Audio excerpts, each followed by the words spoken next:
The heatwave is having a major impact on France's infrastructure, including the power grid. Kate, you're here to tell us all about that. Yeah, well, the electricity provider EDF has had to reduce its nuclear power output by about 7% this Wednesday. That's because there are restrictions on water, which is needed to cool the reactors. The national grid operator says there's still enough capacity to meet France's electricity demand as people plug in fans and air conditioning units. French electricity exports have dropped, though, as temperatures hit record highs this week, and wholesale electricity prices in France and Germany have hit their highest levels in a year and a half. Meanwhile, a huge outage has left much of Brittany without power. Trains are being delayed or cancelled because of the heat, and some roads are even literally melting. Yuka Royer has more.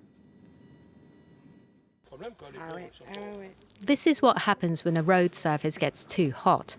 Record temperatures have been melting asphalt in parts of France. You can clearly see the surface softening. It's melting due to the extreme heat we've seen lately. The surface temperature of the road right now is climbing above 60 degrees Celsius.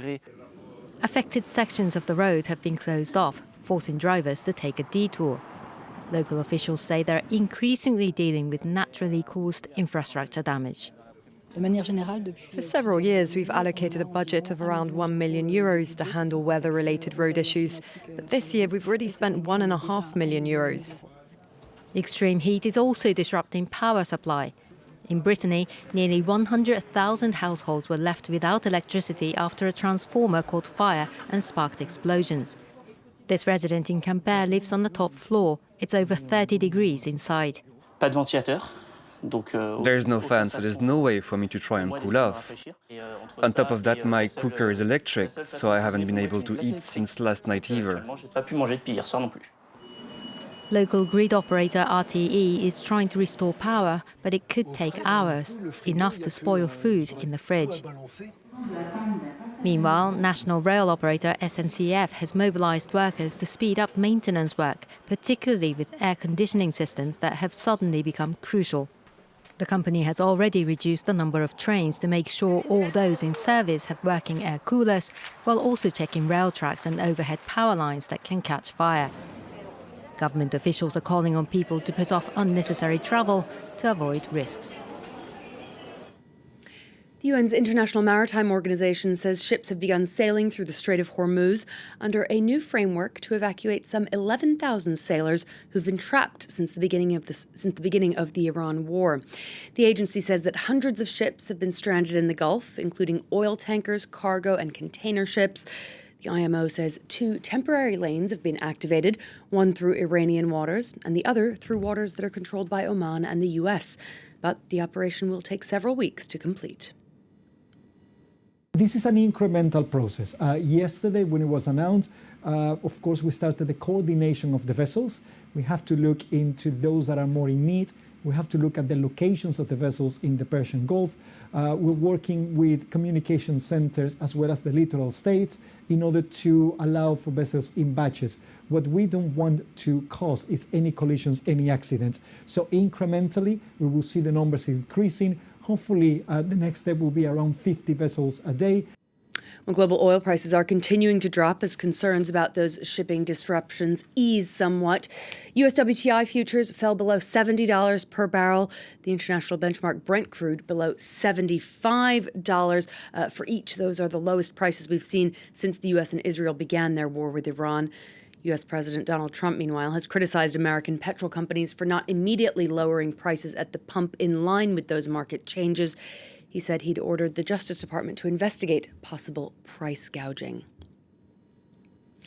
The German government has canceled plans to build 6 huge warships that would specialize in anti-submarine warfare. Instead, it says it will buy 8 smaller ships. As European countries seek to revamp their military capabilities, the defense industry across the continent is booming. The Franco-German tank maker KNDS is set to begin selling stock in both Paris and Berlin in the coming weeks, following a new ownership agreement that will see the two countries' governments take 40% stakes. Brian Quinn has more. Locked and loaded for its stock market debut, Franco-German tank maker KNDS is set to launch an IPO within weeks, saying the stock float will help support its long-term growth. Europe is entering a new era of defence and security. Armed forces are modernising at speed and rebuilding critical land defence capabilities. The planned IPO is a natural next step for KNDS. The company produces both the French Leclerc tanks and the German Leopard, as well as other weapon systems like the Caesar mobile artillery cannon and ammunition. Its IPO comes on the heels of a new governance deal agreed between France and Germany. Currently owned 50-50 by the French government and Germany's Wigmann family, under its new ownership structure, KNDS will belong 40% to France, 40% to Germany, and 20% to private institutional investors. The European defense industry is booming as the continent rushes to rearm amid renewed Russian imperialism and U.S. isolationism. Last year, KNDS revenues grew 16% to hit 4.4 billion euros. It's targeting 30% growth this year. Since Russia's full-scale invasion of Ukraine began, its order backlog has tripled from 11 billion euros worth in 2022 to more than 33 billion in 2025. French President Emmanuel Macron hailed the co-ownership deal as a significant step for European defense sovereignty. It comes just weeks after another Franco-German defense collaboration on the planned FCAS next-generation fighter jet collapsed amid disagreements between the companies involved. That's all for now. Kate, thank you so much for that. Our business editor, Kate Moody, there.